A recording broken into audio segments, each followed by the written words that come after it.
अगली खबर की ओर आगे बढ़ते हैं। केंद्र सरकार के निर्देश पर तमाम राज्यों में अवैध घुसपैठियों पर कार्रवाई तेज हो गई है। दिल्ली में भी अवैध बांग्लादेशियों पर धरपकड़ जारी है। इस साल दिल्ली में अभी तक 900 से ज्यादा अवैध बांग्लादेशी घुसपैठिए पकड़े गए हैं, जिनमें से बड़ी संख्या में घुसपैठियों को उनके देश निर्वासित भी किया जा चुका है। देश की आंतरिक सुरक्षा के लिहाज से अवैध घुसपैठिए बहुत बड़ी समस्या है, क्योंकि तमाम प्रकार के अपराधों में इन घुसपैठियों की संलिप्तता पाई जाती रही है। दिल्ली पुलिस लगातार घुसपैठियों के खिलाफ एक्शन में दिखाई पड़ रही है। दिल्ली पुलिस एक्शन में। अब अवैध बांग्लादेशियों की खैर नहीं। बांग्लादेशियों के खिलाफ दिल्ली पुलिस की ताबड़तोड़ गिरफ्तारी। 900 से ज्यादा बांग्लादेशी हुए गिरफ्तार। अभी तक मिली जानकारी के मुताबिक दिल्ली पुलिस ने 900 से ज्यादा बांग्लादेशियों को गिरफ्तार किया है और उनको डिपोर्ट किया गया है। हाल ही में दिल्ली पुलिस ने सर्च ऑपरेशन चलाकर दिल्ली की बाहरी जिले से इस साल अपने अभियान के दौरान अब तक कुल 242 बांग्लादेशियों को गिरफ्तार किया और उन्हें डिपोर्ट किया गया। बाहरी जिले से दिल्ली पुलिस ने बुधवार को सुबह 92 अवैध बांग्लादेशियों को डिपोर्ट किया, जिसमें 22 महिलाएं, 31 पुरुष और 39 बच्चे शामिल हैं। पुलिस से बचने के लिए कुछ बांग्लादेशी ट्रेन पकड़कर भागने की फिराक में थे, लेकिन उन्हें भी पुलिस ने धर दबोचा। ये जो एक्सरसाइज है जनवरी 2025 से आउटर डिस्ट्रिक्ट ने शुरू किया है, जिसमें पूरे 242 बांग्लादेशी आइडेंटिफाइड सो फार, सभी को डिपोर्ट किया गया है। आज सुबह जो 92 बांग्लादेशी सिटीजन्स को डिपोर्ट किया था, इसमें about 22 females were there and 39 children were there. वहीं हाल ही में 6 जून को नॉर्थ वेस्ट जिले की टीम ने भी बड़ी कामयाबी हासिल की, जब उन्होंने एक ही दिन में 66 बांग्लादेशियों को गिरफ्तार किया। नॉर्थ वेस्ट डिस्ट्रिक्ट पुलिस द्वारा चलाए जा रहे विशेष अभियान के तहत अभी तक 150 के करीब बांग्लादेशियों को रिपोर्ट करवाया जा चुका है। अभी 6 जून को हमारी कॉर्नर सेल की टीम ने 66 बांग्लादेशियों को एप्रीहेंड किया।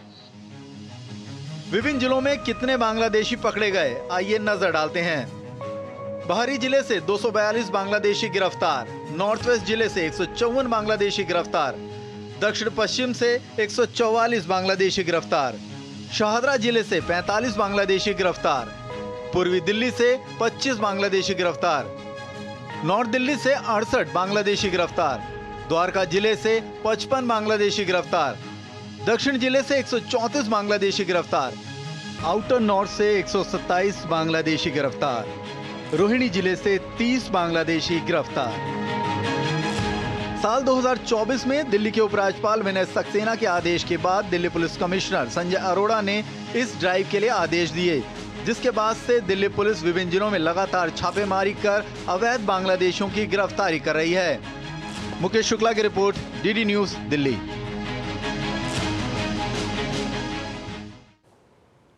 तो सिर्फ दिल्ली ही नहीं बल्कि देश के तमाम राज्यों में अवैध घुसपैठ एक गंभीर समस्या, खासतौर से आंतरिक सुरक्षा को लेकर जो अवैध रूप से देश में लोग रह रहे हैं, वो किस प्रकार से देश के संसाधनों पर बोझ तो है ही, लेकिन अपराध के कारणों में भी वो एक इजाफा होता है। कुछ आंकड़ों से आपको रूबरू कराते और बताते कैसे लगातार कोशिश की जा रही है और इस बीच केंद्र सरकार और ज्यादा सख्त हुई है। घुसपैठियों पर केंद्र सरकार सख्त हुई है और 19 मई 2025 यही पिछले महीने की 19 तारीख को मिनिस्ट्री ऑफ होम अफेयर्स यानी केंद्रीय गृह मंत्रालय ने सभी राज्यों और केंद्र शासित प्रदेशों को एक निर्देश जारी किया है।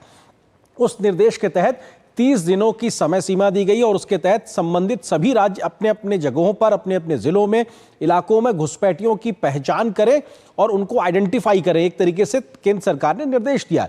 घुसपैठियों को पता लगाकर देश से बाहर निकालने की प्रक्रिया आगे बढ़ाई जाएगी। ये 30 दिन में एक स्पेशल ड्राइव चल रही है।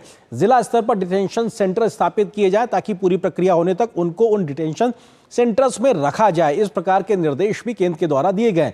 घुसपैठियों के रिकॉर्ड रखे जाएं और सुरक्षित उनको रखा जाएगा, क्योंकि उसके आधार पर अपराध में लगाम भी लग सकेगी। जब आपको पता होगा कि ये लोग तमाम प्रकार से अवैध तरीके से थे, तो ऐसे लोगों का डेटा रखना भी अपराध को रोकने में कारगर साबित होगा। तो ये अपने आप में कई प्रकार के कदम इसी तरीके से अगर बात की जाए बांग्लादेशी घुसपैठियों पर कार्रवाई तेज हुई है इन बीते समय में, इस साल की बात की जाए और 2025 की ही गिरफ्तारियों के लिहाज से अगर बात की जाए तो अलग अलग राज्यों में क्या कुछ आंकड़े अभी आए हैं उसका जिक्र करते हैं। दिल्ली में 900 से ज्यादा लोगों को, अवैध बांग्लादेशी घुसपैठियों को गिरफ्तार किया गया। गुजरात में ये संख्या 7,500 के आसपास है, तो राजस्थान में ये संख्या 1,000 से ज्यादा है।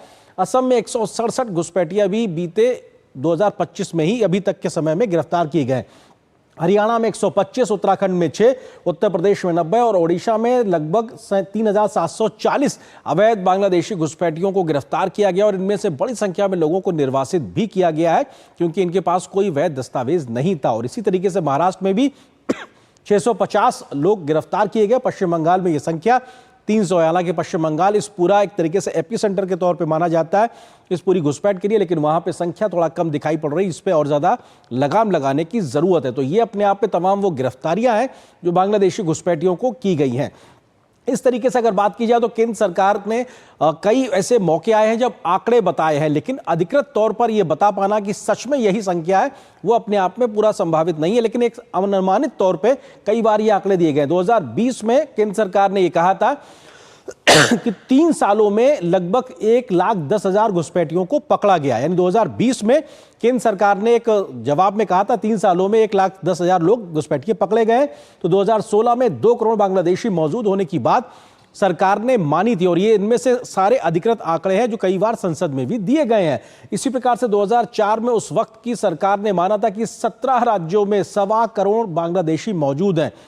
2004 का यह आंकड़ा उस वक्त की सरकार, यूपी की सरकार ने माना था। इसी प्रकार से साल 2000 में भी 1.5 करोड़ बांग्लादेशी मौजूद होने की बात कही गई थी। तो ये अपने आप में करोड़ों एक तरीके से कहा जा सकता है बांग्लादेशी संभावित तौर पर देश में मौजूद है, घुसपैठिए मौजूद है और इनको आइडेंटिफाई करके बाहर निकालना ये एक तरीके से सरकार की जिम्मेदारी। इसी तरीके से कई बार ये मामला देश की अदालतों तक पहुंचा, सुप्रीम कोर्ट तक पहुंचा और सुप्रीम कोर्ट के आदेश भी आए हैं।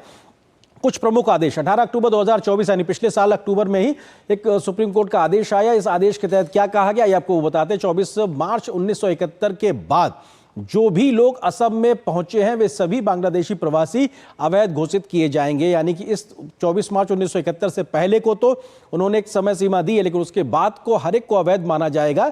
ये सुप्रीम कोर्ट ने फैसला दिया था। प्रवासियों की पहचान करने, पता लगाने और देश से बाहर निकालने का आदेश भी सुप्रीम कोर्ट ने दिया था। तो ये अपने आप में बेहद महत्वपूर्ण है कि घुसपैठियों को सरकार एक तरीके से बाहर निकाले। ये सुप्रीम कोर्ट ने भी सीधे तौर पे कहा है। एक और जल्दी से आपको बताते हैं आंकड़ा कि किस प्रकार से 2005 में सुप्रीम कोर्ट ने अवैध प्रवासियों को बाहरी आक्रमण माना था। यानी कि जो लोग अवैध प्रवास कर रहे हैं देश में वो एक प्रकार से बाहरी आक्रमण है, ये शब्द इस्तेमाल किया था सुप्रीम कोर्ट ने और इससे बचने की जरूरत है। अवैध प्रवासियों की पहचान और निर्वाचन के उस समय भी निर्देश सुप्रीम कोर्ट ने दिए थे। तो ये अपने आप में बेहद सख्त रुख सुप्रीम कोर्ट का भी रहा है, सरकारों का भी अब मौजूदा वक्त में एक सख्त रुख दिखाई पड़ रहा है। इसी तरीके से अगले तथ्य पे आते हैं और बताते हैं कि किस प्रकार से रोहिंग्याओं की भी समस्या लगातार देश में बढ़ी है।